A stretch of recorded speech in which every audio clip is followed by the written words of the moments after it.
Só destacando dos pontos da fala do ministro Marcelo Queiroga, ele destacou principalmente a vacinação e a capacidade do SUS de atender agora aos novos casos de Covid que venham a surgir. Ele lembrou ainda que no momento mais crítico da pandemia, o número de leitos em UTI aqui no país passou de 23 para 45 mil e que essa é uma capacidade aprendida aqui pelas nossas autoridades de saúde. Vou começar perguntando de Boris, hein? Boris Casoy, já está aqui ligado com a gente?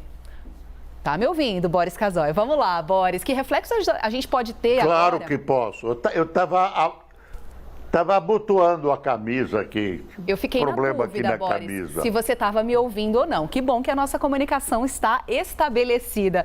Quero saber, Boris, o que muda na vida prática agora? Que reflexos práticos a gente deve ter no dia a dia do brasileiro com o fim desse estado de emergência por conta da pandemia da Covid-19, hein?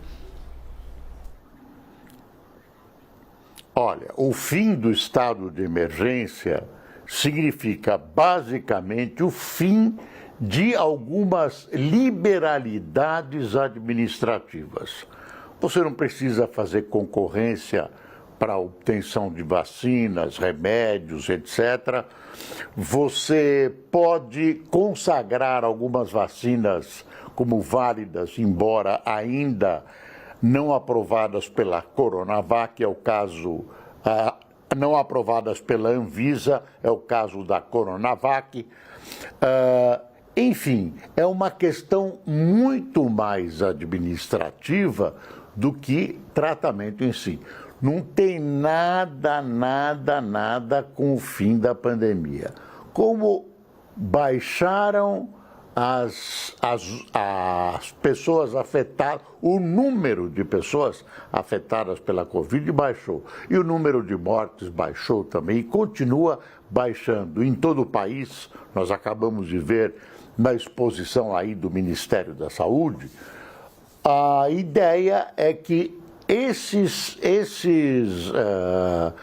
essa regulamentação, essa legislação de urgência, não é regulamentação, pode ser dispensada, podemos voltar ao normal. O ministro frisou, no entanto, que é necessário um período de adaptação de 90 dias para que algumas providências tomadas dentro desse espírito de urgência sejam preservadas. Continua interessante. Por exemplo, a Coronavac, que eu citei há pouco, não tem a licença definitiva da Anvisa, mas nesse período de emergência ela pode ser usada como se fosse aprovada pela Anvisa.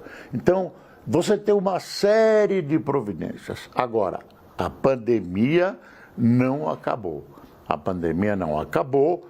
Tem gente achando que o fim da emergência tem aí um colorido eleitoral. Eu imagino que os médicos do Ministério da Agricultura, da Saúde e aqueles que dirigem toda essa questão do combate à Covid não iriam cometer essa patifaria com o povo brasileiro de se permitir antecipar um passo em direção ao fim da pandemia se as coisas não estivessem muito bem assentadas. Mas existe essa suspeita de setores responsáveis de que nós estamos antecipando uma situação que deveria vir depois. Agora, o final da pandemia, dizer, olha, não tem mais pandemia, vai ser decretado pela OMS. Não é o ministro, não é o Ministério da Saúde do Brasil, nem de nenhum país do mundo que determina o fim da pandemia. Se eu fosse você, amigo telespectador, você, Stephanie, Colombo, Molica, eu continuaria nas aglomerações usando máscara, tomando todos os cuidados que você puder tomar porque a doença continua solta, voltou muito brava, recrudesceu em alguns países e por isso nós precisamos tomar todo cuidado, e todo cuidado ainda é pouco.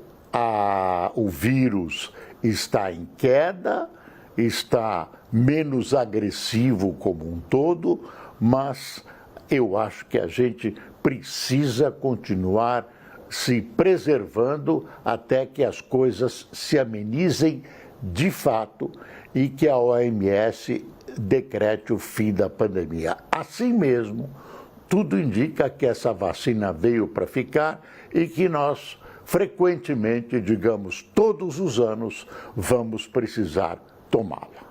É isso, Stephanie. Exatamente, Boris. A pandemia não acabou, né?